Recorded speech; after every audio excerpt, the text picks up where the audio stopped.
ver, vamos a tratar de seguir con esto entonces. Yo había comentado entonces que él regresa a Viena, ¿ok? Y su esposa británica decide irse a Inglaterra, ¿ok? Ella considera que no debe ir a Austria porque Austria es un país enemigo. Acuérdense que en este momento la Primera Guerra Mundial involucra al Imperio Austrohúngaro como parte de la alianza, ¿ok? Y, el, y Inglaterra, junto con Francia y Rusia, forman parte de lo que se llamaba el Entente, ¿no? Que son los, los que van a pelear contra Alemania, Austria-Hungría y el Imperio Turco, ¿no? Que son los que están en la alianza, ¿no? ¿Okay? Entonces, bueno, él regresa a Viena, ¿okay? Hace esa predicción que les comenté de que Alemania iba a ganar la guerra, ¿okay? Y que se iba a quedar incluso con Austria. ¿Okay? Esa predicción, igual que muchas predicciones de Schumpeter, no se va a cumplir. ¿Okay? Y bueno, él se va a desenvolver la guerra. ¿Okay? Y en el año de 1917, cuando por fin se acaba, ¿okay? Se establecen las diferentes facciones para organizar lo que va a quedar después de la Primera Guerra Mundial. ¿Okay? Y curiosamente, él firma, ¿okay? El, el, el documento que expide el Comité de Socialización de Weimar, ¿no? O sea que se va a ir para el lado contrario por completo de los austríacos, ¿no? Por eso es que yo lo llamo a él el austríaco con regresión, ¿no? El hombre se salta para el lado de la oposición de un plumazo, ¿no? ¿Okay? Y bueno, eso deja a los que lo consideraban a él austríaco mirando para el techo. ¿Okay? Creo que el único que dijo que la cosa debía haber sido así era Mises. ¿Okay? Ya vamos a ver por qué. ¿Okay? Y bueno, y de hecho él firmó el informe junto con los marxistas, ¿no? Y los marxistas no solamente involucran a los comunistas, sino que involucran a todos los que tenían esa afiliación, entre ellos los socialdemócratas, ¿no? Entonces, en lugar de firmarlo con los liberales, que era el grupito de los austríacos, ¿okay? Y bueno, él se va a marchar a Austria, ¿okay? Y va a aceptar en Austria el rango de ministro de Finanzas, ¿okay? De la socialdemocracia. ¿Okay? Después, en el año de 1920, lo votan del ministerio porque él, al parecer, se dedicó más a la vida alegre, igual que le pasó en Londres, ¿okay? Que administrar el negocio público. ¿Okay? Y bueno, casi que podríamos acusar a Schumpeter de ser uno de los que causó la hiperinflación en Austria. ¿Okay? Ojo que para la hiperinflación faltaban 3 años, ¿no? Pero él sembró el camino para que eso ocurriera. ¿Okay? Este, eh, eh, y cuando lo votan, él regresa a ser profesor, vuelve otra vez a la universidad en Graz a dar clases. ¿Okay? En 1921 renuncia a seguir siendo profesor y se convierte en presidente de un banco que quiebra después de la hiperinflación, quebró en 1924, o sea que además tiene en su haber el ser el presidente de un banco que quiebra. ¿Okay?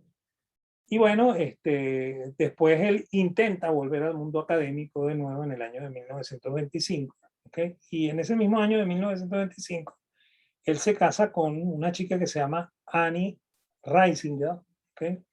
Que es también un caso extraño, ¿no? O sea, cuando Schumpeter regresa a Viena en 1914, él se radica en un edificio y esta muchachita, él la conoce cuando tiene 12 años, ¿no? ¿Okay? Y parece que él se enamora de ella, ¿no? De 12 años. Entonces él la mete en un colegio de monjas para que supuestamente la preparen para ser una buena esposa. ¿Okay? Y ya para el año de 1925, ya ella no tiene 12 años, ¿no? En 1925 ya tiene más cerca de los 18 que de los 12. ¿Okay? Entonces él decide casarse con ella. ¿Okay?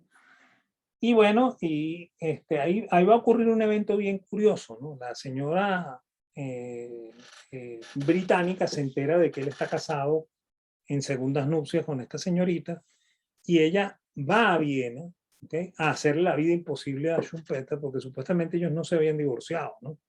Entonces lo acusa de bigamia, ¿okay?, le hace la vida imposible a esta niña, ¿okay?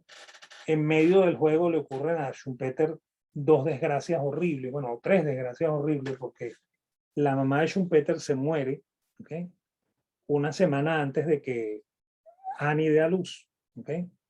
Y Annie da a luz y ella muere en el parto y muere el niño, ¿okay? Por lo cual es una tragedia triple, ¿no? ¿Okay? Y bueno, y eso trastorna mucho a Schumpeter, ¿okay?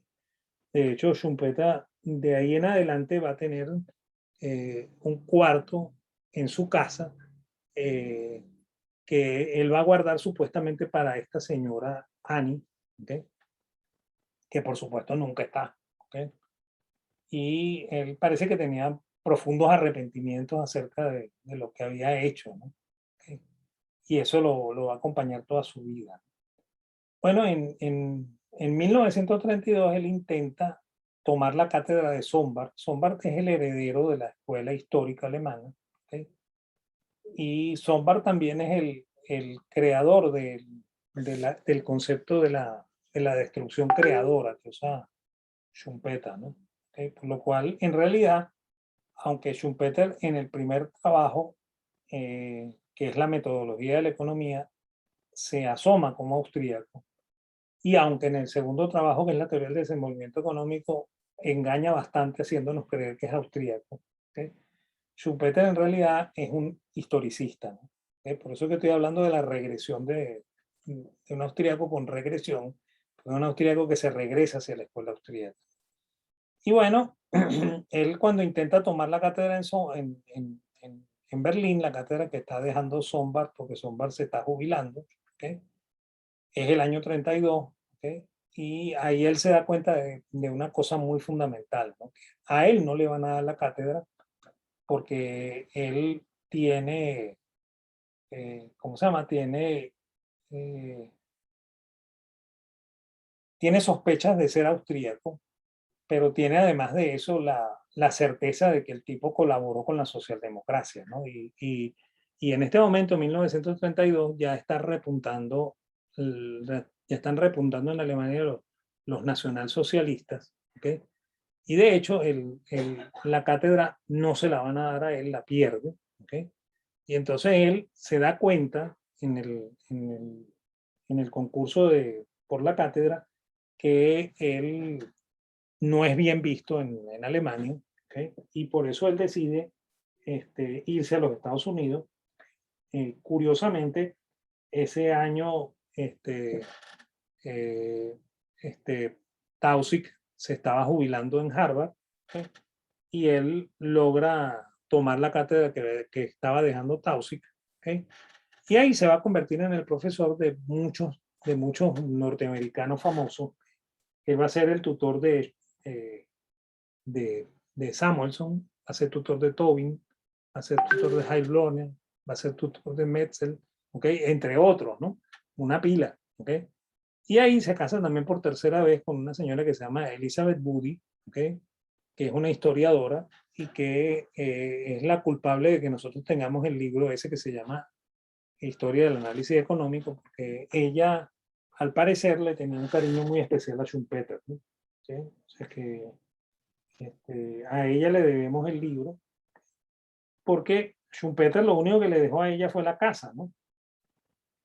Y cuando Schumpeter muere en 1950, ella vende la casa, ¿okay?, con la intención de terminar de armar el libro y publicarlo, ¿no? Entonces ese libro, que es el último libro de Schumpeter, lo tenemos gracias a la generosidad de esta señora Elizabeth Woody, que también curiosamente muere 2 años después, ¿no? ¿Okay? Entonces, bueno, los libros fundamentales de Schumpeter, los que más se conocen son la teoría del desenvolvimiento económico, que es de 1911, que es el famoso libro ese en el cual aparece por primera vez la destrucción creativa para Schumpeter. Yo comenté que la destrucción creativa es un término sombartiano, ya vamos a ver eso, ¿okay? De esa teoría del desenvolvimiento parte, además de la teoría de la destrucción creativa, la teoría del ciclo, ¿ok? Que parte de ese mismo concepto, ¿ok? Y eso va a ser ampliado en dos libros posteriores que son Business Cycle de 1939, ¿ok? Y Capitalismo, Socialismo y Democracia, que es de 1941. ¿Ok? Los tres últimos libros se publicaron en los Estados Unidos, ¿ok? Se publicaron originalmente en inglés. ¿Ok? En Capitalismo, Socialismo y Democracia hay una cosa curiosa, ¿no? Capitalismo, Socialismo y Democracia, este, él hace otra predicción, ¿okay? Una predicción curiosa. Él dice que el socialismo iba a acabar con el capitalismo, ¿okay? Y que el capitalismo iba a desaparecer. ¿Okay? Creo que la predicción de Schumpeter no se cumplió tampoco. Nuestro amigo Schumpeter era famoso por hacer predicciones que nunca se cumplían, ¿no? ¿Okay? Eso sí pasa, ¿no? Ojo que no, yo voy a decirles algo más, ¿no? Para mí, este es uno de los economistas más brillantes del siglo XX, ¿no? ¿Okay? Incluso, normalmente cuando yo doy clase de historia del pensamiento económico, lanzo una maldición, ¿no? Digo que yo me voy a morir, ¿okay? Y los alumnos que me están oyendo van a abandonar el keynesianismo para convertirse en schumpeterianos. ¿Okay? Y eso está pasando, ¿no? O sea, yo creo que sí me voy a morir y eso va a pasar. Y yo digo que eso no los va a librar de estar equivocados. ¿Okay? Porque Schumpeter es economista, contrario a Keynes, ¿okay? Pero no por eso no está equivocado. Está profundamente equivocado. ¿Okay? Y bueno, la historia del análisis económico, que es un libro fundamental para quien se dedica a la actividad que yo me dedico de investigación, que es la historia del pensamiento, ¿no? Pero bueno, esos son los libros de Schumpeter, ¿no? Y un poco sobre la destrucción creativa, ¿no? Según Schumpeter, y eso es por eso que les digo que esto vincula a la teoría del ciclo, hay una teoría del ciclo schumpeteriana que no es la misma austríaca, ¿no? Schumpeter cree que en el fondo de la recesión, ¿okay? Siempre se origina una innovación, ¿okay? Y esa innovación destruye el equilibrio, ¿okay? Él escribió Walrasian, ¿okay? Y hace que el beneficio total pase a ser mayor que cero, ¿okay? Para esa empresa cuyo empresario descubrió la innovación. Pero aquí hay que entender una cosa, ¿no? Que la visión del empresario que tiene Schumpeter en la teoría del desenvolvimiento es una visión sombartiana, ¿no? No es la visión austríaca del empresario. ¿Okay? Él cree que el empresario es un tipo que impone su voluntad, es un individuo volitivo, ¿no? Él nos impone la innovación y nosotros no tenemos otra alternativa que aceptarla, ¿okay? Porque él impone su voluntad. ¿Okay? Entonces, bueno, esa innovación que es una creación, ¿okay? O una reestructuración de un proceso productivo, ¿okay? Genera ese beneficio superior a cero, temporal en esa empresa, ¿no? Y eso es lo que motiva el crecimiento económico. ¿Okay? Ahí se va a dar la recuperación y se va a dar el auge. ¿Okay? Y durante todo ese camino de recuperación y auge, los competidores de este empresario, ¿okay? Van a tratar de adivinar cuál es la innovación. ¿Okay? Y lentamente la van a ir descubriendo, ¿no? Hasta que la innovación se masifica. Cuando la innovación se masifica, el beneficio total vuelve a ser cero. ¿Okay? Y el ciclo inicia una etapa de recesión. ¿Okay? Porque el beneficio se hizo cero. Pues. ¿Okay? Por lo cual para él la crisis ocurre cuando el beneficio total se hace cero. ¿Okay? O sea, esa sería la teoría del ciclo schumpeteriana y al mismo tiempo la teoría de la destrucción creativa, ¿no? Porque por la vía de esa innovación nosotros destruimos el equilibrio walrasiano, ¿okay? Y a través del intento de descubrir la innovación, nosotros recuperamos el equilibrio walrasiano. ¿Okay? Por eso es que se llama destrucción creativa este proceso. ¿Okay? Eso es diseño de Sombart, no es diseño de Schumpeter. ¿Okay? y es una forma de entender, el desenvolvimiento económico, ¿no? Ahora, para Schumpeter siempre la innovación se da en el fondo de la recesión, ¿no? Y la única manera de salir de esta crisis es que en el fondo de la depresión, de la recesión, va a ocurrir una nueva innovación, ¿okay? Que va a permitir que otra vez el beneficio total de esa empresa se haga mayor que cero y eso inicia el proceso de recuperación económica, ¿okay? Ahora, eso está es muy extraño, pues. O sea, no es lo que ocurre normalmente en la realidad, porque la innovación se presenta en cualquier momento del proceso cíclico, ¿no? ¿Okay? Y no está relacionada al proceso cíclico, ¿okay? Por lo cual, aunque teóricamente suene muy bien y muy bonito, no tiene asidero práctico en la realidad, ¿okay? Entonces, bueno, eso es lo que pensaba Schumpeter, ¿okay? Como comento, Schumpeter por algunas personas es considerado austríaco, ¿okay? Schumpeter en realidad fue austríaco en un inicio, ¿okay? De hecho, von Baber lo consideraba austríaco, ¿okay? Y por eso es que le asignó las cátedras que le asignó primero en Czernowitz y después en Graz, ¿okay?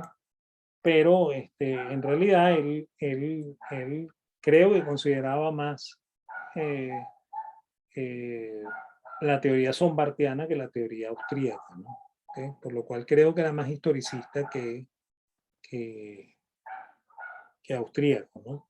¿Okay? Y creo que en el libro de historia del análisis económico se deja evidenciar con mucha más claridad que él tiene una fuerte raigambre historicista, ¿no? ¿Okay? Bueno, el verdadero representante de la tercera generación es Mises, ¿okay? Ludwig von Mises. ¿Okay? Lo que pasa es que Ludwig von Mises creo que tenía mala suerte, ¿no? De hecho, miren, es más o menos es contemporáneo con Schumpeter. Schumpeter nace en 1883, Mises nace en 1881. ¿Okay? Ya va. Miren, yo puse las láminas al revés, pero no importa, no importa. Él, vamos a irnos hacia la biografía. Pues esta es la foto de Mises cuando es relativamente joven, ¿okay? En Viena, ¿okay? Él nace en Lamberg, ¿okay? En la Galicia del Imperio Austrohúngaro, ¿okay? Hoy en día eso pertenece a Ucrania, ¿okay? Y la ciudad se llama Liblu, así, ¿okay? Está escrito aquí, ¿okay? Y pertenece a Ucrania, ¿no? El abuelo de él era el cobrador de impuestos de Lambert, ¿okay? Es más, hay una anécdota bien curiosa cuando, cuando Catalina la Grande le regala esta ciudad a los austríacos, ¿okay? Ella le dice a sus asesores, vamos a regalarle Lambert a los austríacos, porque esa ciudad no es más que un nido de ratas y judíos, ¿okay? Eso es lo que le dice ella a los asesores. Y bueno, en primer lugar, bueno, nos evidencia el sentimiento que generaban los judíos en Europa, ¿okay? Y al mismo tiempo el desprecio que ella sentía por la ciudad, ¿no? O sea, que ella se la regala al imperio porque es lo peor que ella tenía en su imperio, ¿no? ¿Okay? Entonces, bueno, esa ciudad pasa a ser parte del imperio austrohúngaro, ¿okay? Y el papá, el abuelo, que era judío, era cobrador de impuestos, ¿no? Y eso va a ocasionar una cosa que va a ser bastante común en el imperio austrohúngaro, que es que a algunos judíos les van a dar título nobiliario, ¿no? Y eso es bien extraño, ¿no? Porque no es frecuente. Pues de hecho, estos banqueros famosos que son los, ¿cómo se llaman? Eh,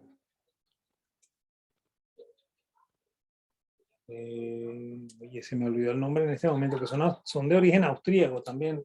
También les van a dar el título nobiliario en Austria, ¿no? O sea que Austria tenía tenía a pesar del sentimiento antijudío que había en Europa, ¿okay? El sentimiento no era igual en Austria, ¿no? Austria no pasaba como en otros lugares de Europa, porque efectivamente les daban título nobiliario a los judíos, ¿no? ¿Okay? Y de hecho, por eso es que Ludwig von Mises tiene el von en el apellido, ¿no? Von, en realidad lo que dice es que eso es un título nobiliario. Era barón de von Mises, pues, ¿okay? Y bueno, se lo dio Francisco José, el emperador de Austria, al abuelo, porque el abuelo hacía una excelente labor como cobrador de impuestos entre los judíos, ¿no? ¿Okay? Por eso le dieron el título nobiliario. ¿Okay? Y bueno, la familia se muda a Viena cuando son muy jóvenes, ¿okay? Fundamentalmente la madre quería que estudiaran en algún buen colegio y llegaran a la universidad, y de hecho ella se preocupó mucho porque ambos hijos, el mayor que es Ludwig y el menor que es Richard, estudiasen. ¿Okay? Richard estudió física y matemática y Ludwig estudió derecho, ambos en la Universidad de Viena, y ambos también tuvieron vidas muy separadas, ¿no? O sea, Richard era positivista, ¿okay? Y miembro del Círculo de Viena, y eso lo enemistó con el hermano. Pues. El hermano y él no se querían mucho. ¿Okay? Y de hecho, cuando a Ludwig le nombraban a Richard, se ponía de mal humor, ¿okay? Porque me imagino que se acordaba de las peleas familiares que había. ¿Okay? Y bueno, y también aquí hay que comentar que entre él y Schumpeter hubo también un odio muy profundo, ¿no? O sea, Schumpeter lo odiaba amargamente y él odiaba a Schumpeter. Entonces, no,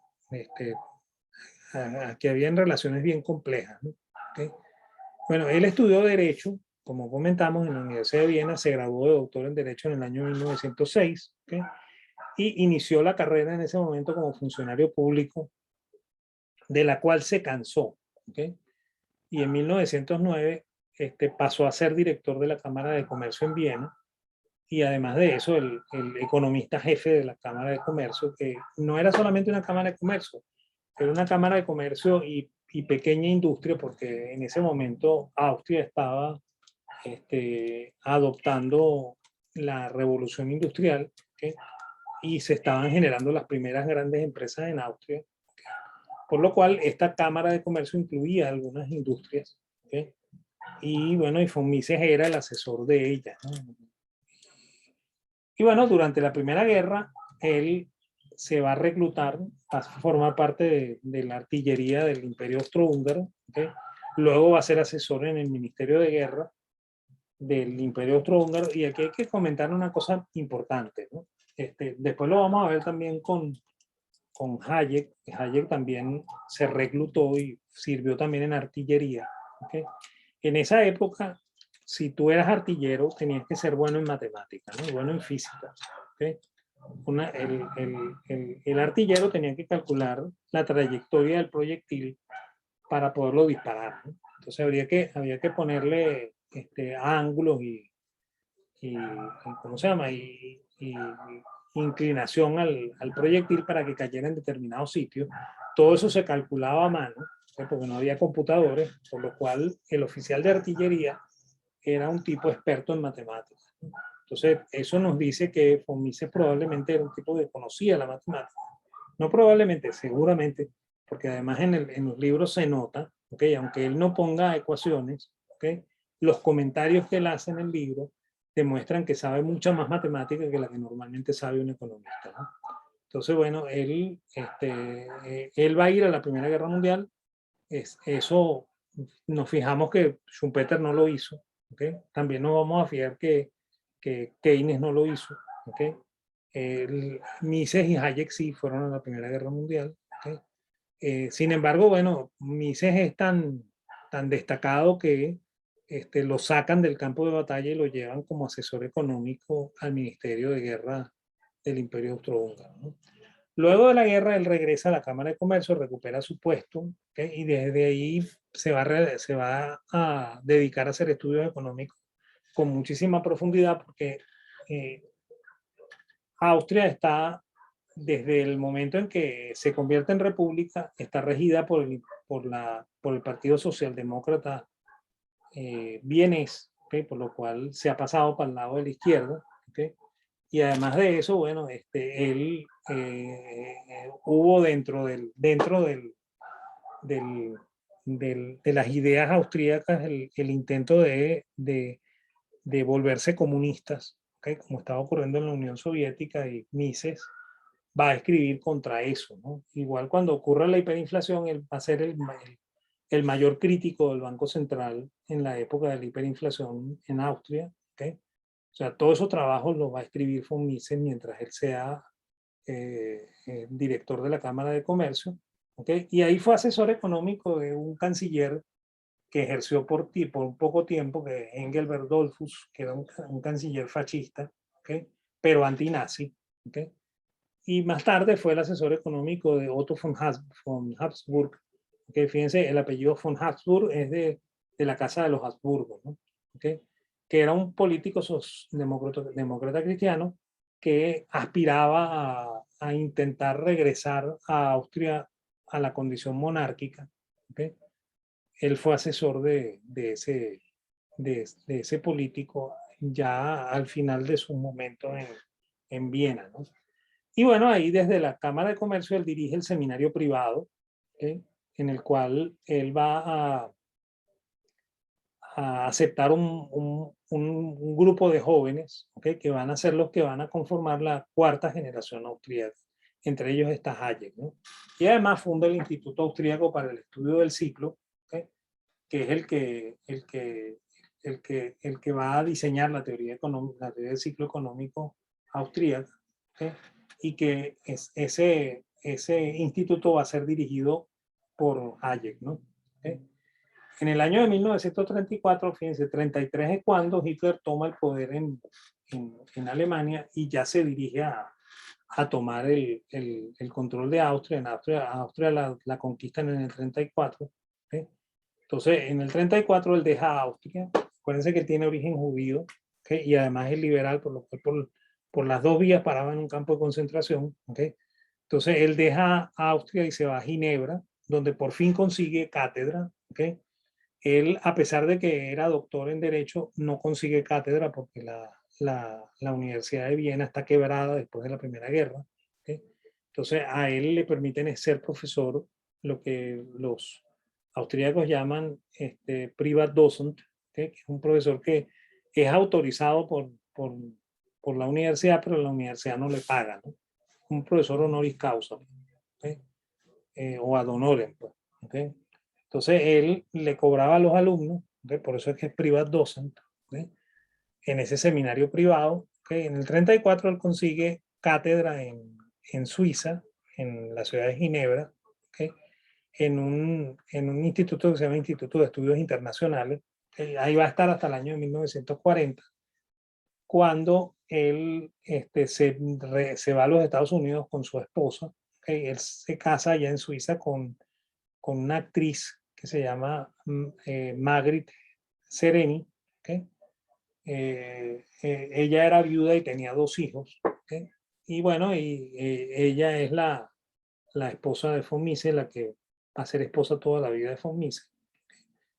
Y aquí hay que comentar una cosa adicional, ¿no? Él se casa con Margrit después que, que la mamá se muere, ¿no? ¿Okay? Porque la mamá no quiere que él se case con ella porque ella es viuda.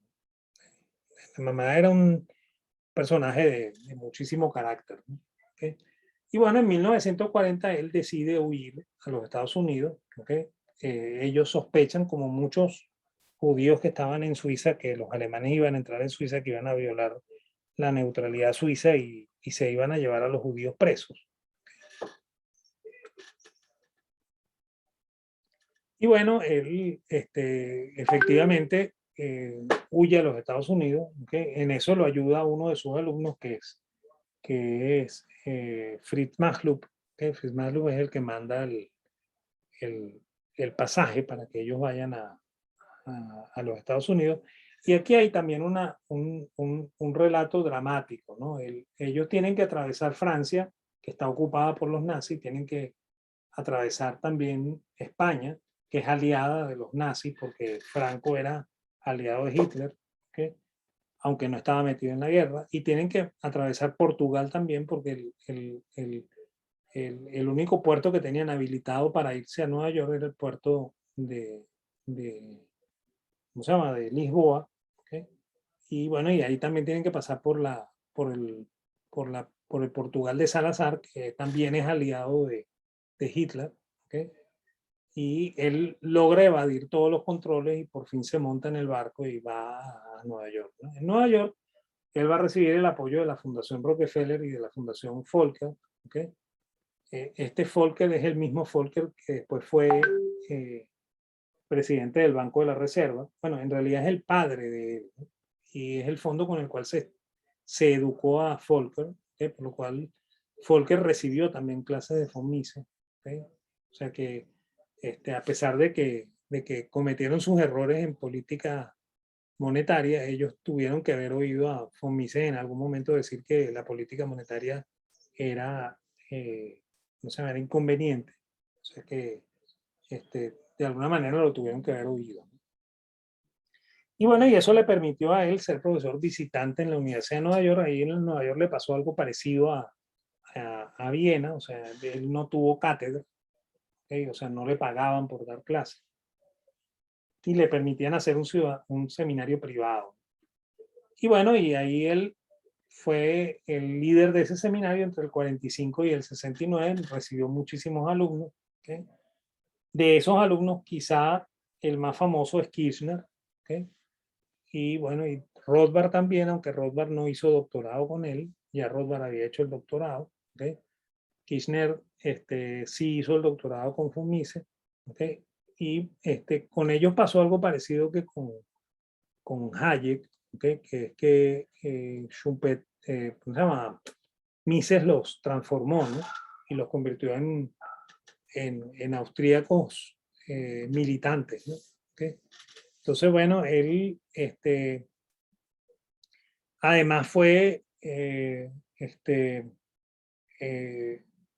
uno de los fundadores de la Sociedad Montpellier, que es una sociedad de liberales, ¿okay?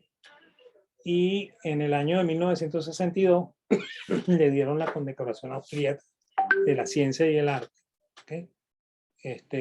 Y bueno, ya para el año 68, él ya se había jubilado de la universidad y ahí lo sustituyó uno de los austríacos que vamos a ver más adelante, que es Lachmann. Y Lachmann se encargó del seminario junto con Kirchner, ¿no?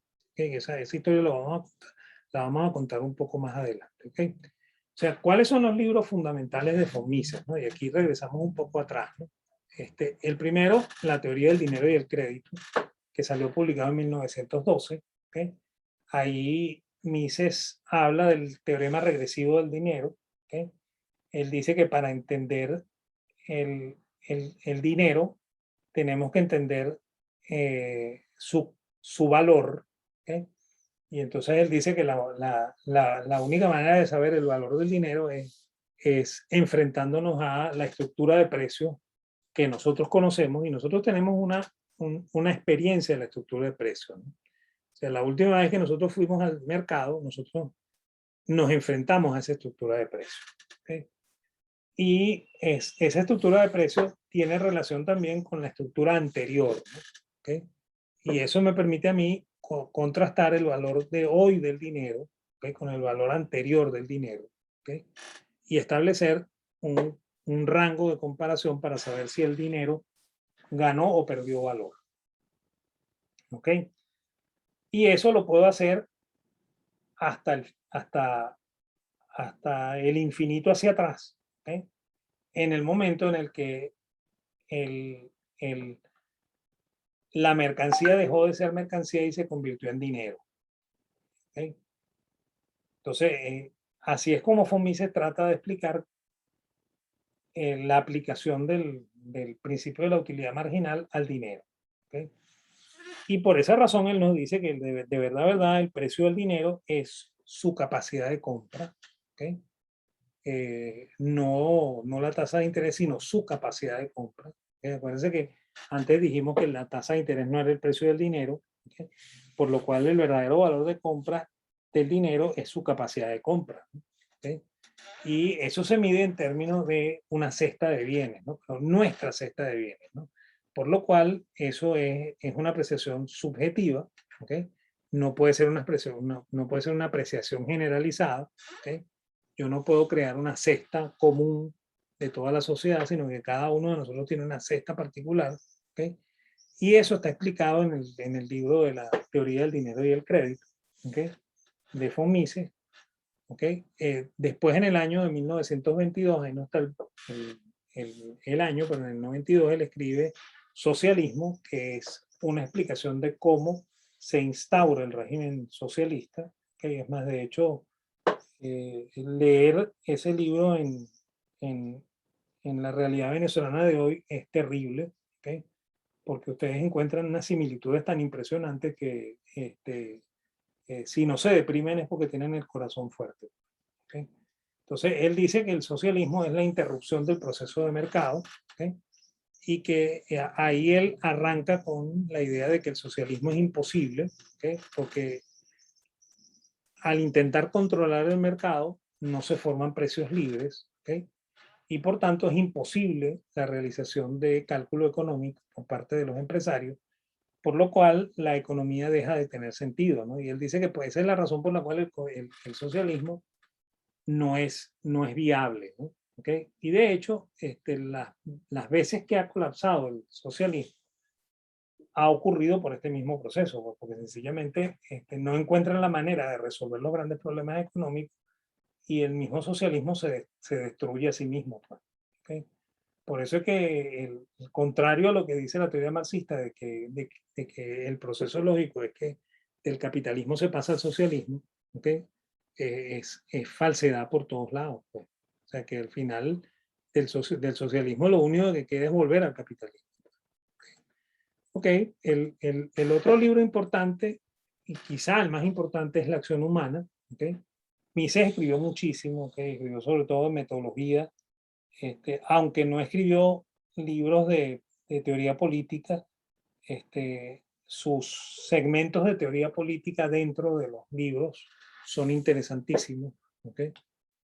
Yo me atrevería a decir que son más brillantes que los libros de Hayek, que sí fueron escritos con la intención de dejar huella en el área de la filosofía política.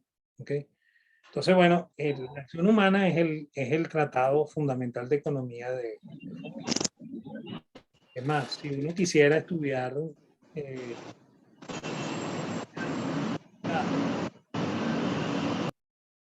austríaca con profundidad, uno tendría que leerse la acción humana y tendría que leerse El hombre, la economía y el Estado de Rothbard para dominarla con cierta precisión. ¿Okay? Y la acción humana parte de un concepto que es muy, muy beberiano, ¿no? De Weber. ¿Okay? Que, y de hecho, de Weber le entra a la escuela austríaca la condición de post-kantiano. ¿No? ¿Okay? O sea, en realidad los austríacos son neocantianos, ¿okay? O sea, no son kantianos directos, no son discípulos de Kant, sino son discípulos de Kant a través de Max Weber. ¿No? ¿Okay? Y Max Weber fue profesor tanto de Schumpeter como de von Mises. ¿Okay? En ese momento Weber daba algunos seminarios para los alumnos de Viena. ¿Okay? Y bueno, entre esos alumnos estuvieron Mises y estuvo también Schumpeter. ¿No? Vamos a parar un momentico y seguimos en la siguiente grabación. ¿Okay?